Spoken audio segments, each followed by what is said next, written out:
Hello everyone, welcome to our channel of confession and cheating stories. Don't forget to subscribe to our channel and enable the bell notification to increase engagement before we move on to our video. Let's move on to our video. I was 35 years old. My husband and I had been happily married for 10 years, and we lived an orderly and quiet life in our beautiful house in our neighborhood. My husband was a successful marketing manager who often worked on new ventures and traveled for work. I worked from home as a freelance graphic designer, so I was able to keep my house clean and have time for my interests. On that fateful day, I was preparing dinner when a short circuit started a small fire in the kitchen. Despite the stress I was under, I was able to call the fire department before the flames spread. A group of brave firefighters arrived at our house within minutes and extinguished the fire, preventing a serious disaster. One of them was a burly, strong firefighter in his 40s who exuded confidence and determination. They approached me, made sure I was okay, and summarized the situation. There was no need to calm my stiffened nerves, they said in a deep, reassuring voice. Thanks to your quick call, we were able to get the fire under control in time, they said with a soothing grin.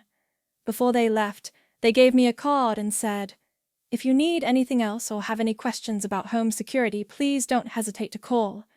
When they returned home from work that evening, I told my partner what had happened. Although they were both relieved and concerned, the incident was overshadowed by the announcement of their important business trip the following week. Days passed, and even though the fire was outside our area, I couldn't stop thinking about the firefighters and their incredible presence. Torn between the urge to call and the shame of having these thoughts, I kept looking at the business card.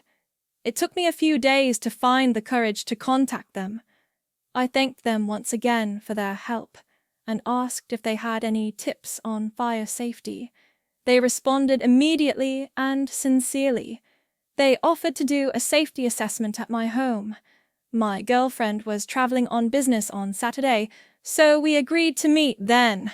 Despite my nervousness and excitement, I kept reminding myself that this was just a business trip.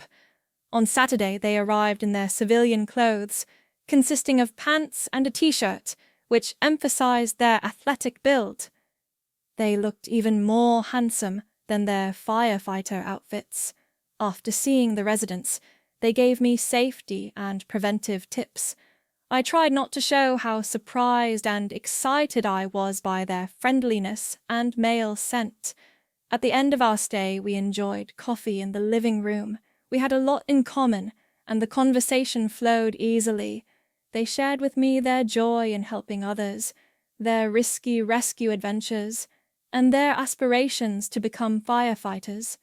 I shared with them my career in graphic design, my goals and failures. For hours we were unaware of the sexual tension between us. I couldn't stop thinking about them and how I felt when they smiled. After their vacation, my partner contacted me every night, but our conversations were stale and uninteresting.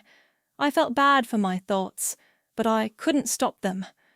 One evening, I found a caring, intelligent, and passionate individual hiding behind the mask of a hero. While we were talking, my partner called. They were talking in a sleepy, distant voice. When they informed me that their vacation would be extended for another week, I felt bad that the news didn't affect me as much as I expected. That same evening, they invited me to the next meeting. Even though I knew it was bad and I was playing with fire, I couldn't help myself. We agreed to meet the next day at a cafe in the city center. It was an exciting encounter. We spent hours laughing, talking and sharing stories. I was asked if I would like to go for a stroll in the park. We walked in silence, enjoying the intimacy between us and the night wind. Suddenly they stopped and held my shoulders tenderly. "I think about you all the time," they murmured. I realize that your marriage is wrong, but I have never felt so strongly for a human being before. My heart was pounding. I knew I had to pull away from them and tell them we couldn't go on like this, but I was closer to them, immersed in their gaze. We had a passionate, forbidden kiss. The tension that had been building up for weeks exploded in that moment. It was as if we were kissing as if there was no tomorrow. We lost all memory of our place and identity. When we finally broke apart, breathless and confused, reality hit us like a cold shower. What had we done? How had we come to this conclusion? The following days were a roller coaster of emotions. We continued to meet behind closed doors, and the desire was too strong for any of us to ignore. I knew I was cheating on my partner. I knew I was betraying my marriage vows and my beliefs, but I couldn't stop thinking about them and how their kisses made me feel desired and alive. After a few weeks, this double existence began to wear me down. I became anxious and distant, making up reasons not to be close. I talked about how important it was for us to get together this afternoon. We decided to meet at my preferred cafe. All day long, I wondered what could be so important. Had I left them, or had they decided to leave me?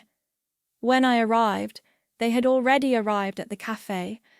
I saw the serious look on their faces, and my blood ran cold. After sitting down, after an awkward silence, they started talking. They turned their heads away and continued. What I have to tell you is not easy.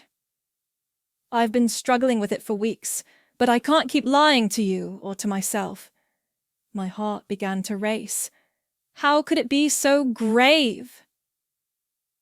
The truth is, he said, taking a deep breath. To be honest, I'm not a firefighter. I never have been. I felt like I had been punched in the stomach with those words. What were they trying to say? What do you mean?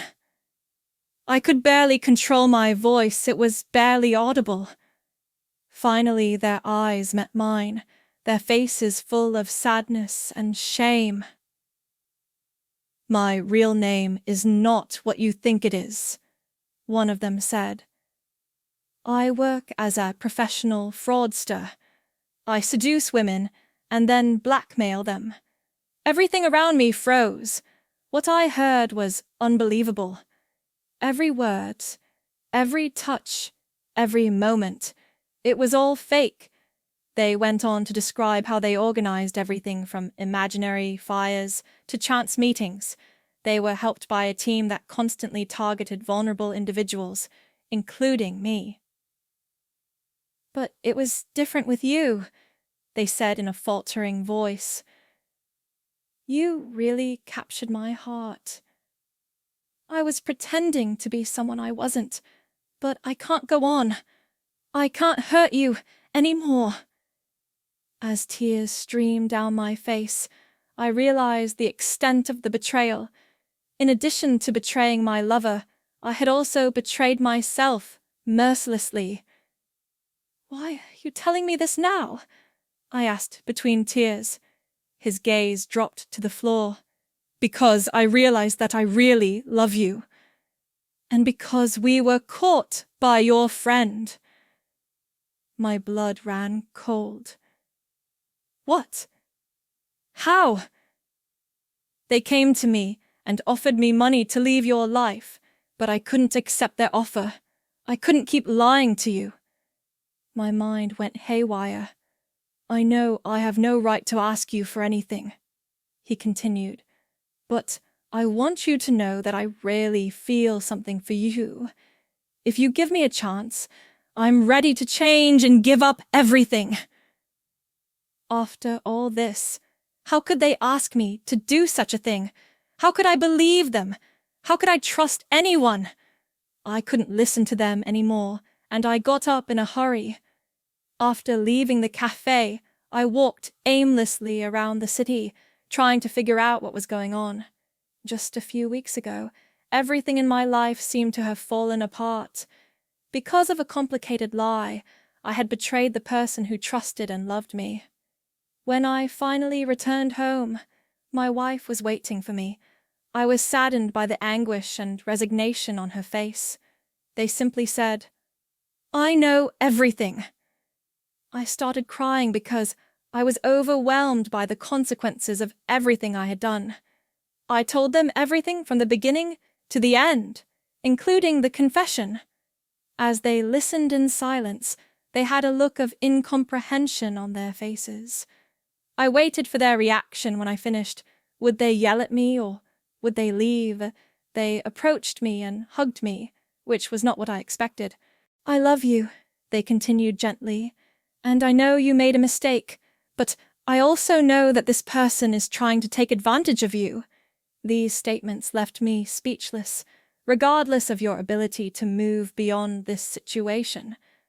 How could they be so understanding after all this?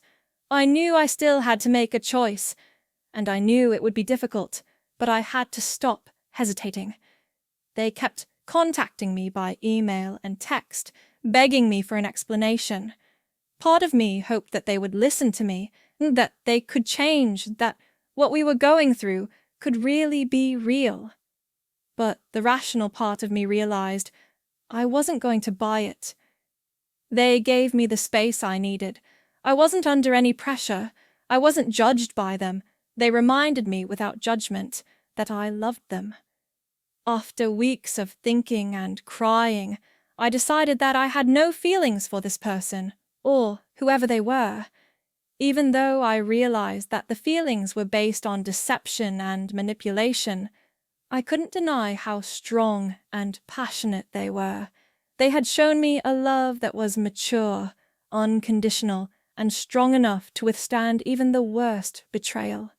With a heavy heart, I knelt beside them and expressed my desire to try to keep the bond between us intact. We knew it would be difficult. Although rebuilding trust would take a long time and involve some challenging periods, we were willing to try and preserve what we had built up over the years. Couple therapy was initiated. We confronted our problems and improved our communication skills. Although it was a difficult and somewhat discouraging process, we eventually managed to rebuild. During this period, I had to face my own demons. I was struggling with guilt and humiliation, and found it difficult to forgive myself. I started going to individual therapy. I made an effort to boost my self-confidence and understand why I was so prone to manipulation. They stayed in touch with me for a while. It was successful. I finally mustered the confidence to respond to them, to end this phase of my life permanently. We met in a safe and neutral place, a park. They looked weak and nervous compared to the confident and assertive person I knew. "Thank you for coming," he said in a shaky voice. "I know I don't deserve your time, but needed to see you one more time." I felt angry and sorry for them at the same time. "Say whatever comes to your mind." They turned around and said these words. "What I did is indefensible. You manipulated my emotions, our relationship, and my entire being. At least now, I cannot forgive you." "I understand," they replied and lowered their gaze to the ground. "All I want is for you to know that I will change. I will leave this world and get help. You have inspired me to improve myself." "I am happy for you," I said sincerely, "but I cannot participate in your life. I hope you will find the salvation and peace you seek, but I will not be there." I stood up. I was about to leave, but I wanted to say one more thing first. "Thank you." They looked at me in amazement. "Thank you. Why? because despite the pain and damage you caused, you taught me what was really important in my life. In a way, you saved my relationship because you helped me see the true and mature love I had with name. As I walked away from them after saying those words, I felt like a heavy weight had been lifted off my shoulders. For the first time in months, I looked to the future with confidence, even though I knew we still had a long way to go. It took the next few months to rebuild and rediscover name. We put a lot of effort into our connection. We regained mutual respect, improved our communication, and rebuilt our trust. Although it wasn't always easy, doubts, pent-up anger, and fear, our relationship grew stronger every day. I learned about Name's patient, understanding, and forgiving nature that I had never seen before. All this made me fall in love with them once again, but more deeply and responsibly. I discovered that I needed to respect myself, not look to others for approval, and be honest with myself about what I needed and desired. I became more honest. I realized that my life was stagnating, and I was being pulled into their embrace by my repressed need for adventure and excitement. I shared these feelings with Name, and we worked together to find ways to make our relationship more passionate and impulsive. We started exploring new places, traveling more, and rediscovering each other in a private ceremony attended by our closest friends and family. Name and I reaffirmed our vows after 1 year. It was a heartwarming and healing way to end a difficult period and start a new one.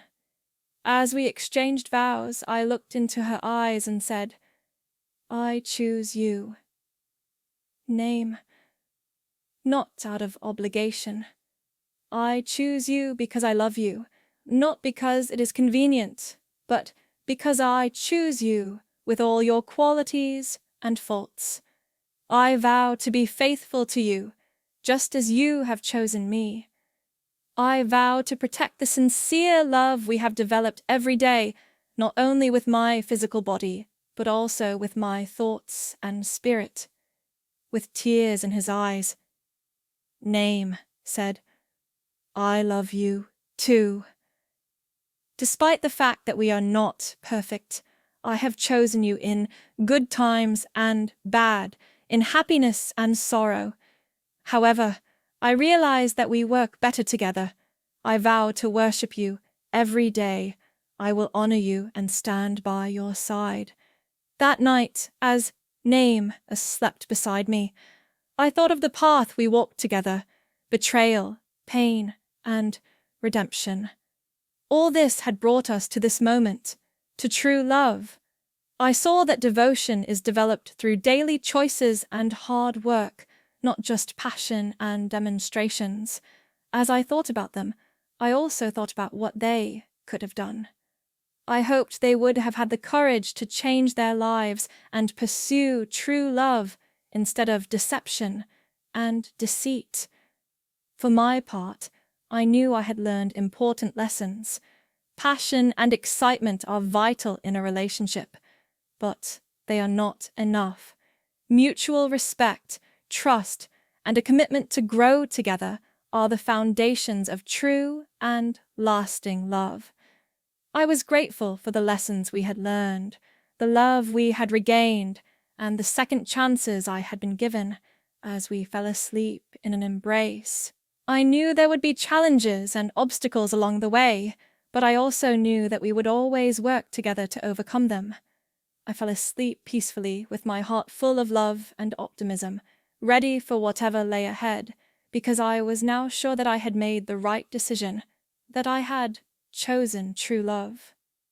We have come to the end of this deception. Don't forget to subscribe to our channel and activate the bell notification to be notified of our stories before anyone else. See you in our next cheating story. Goodbye.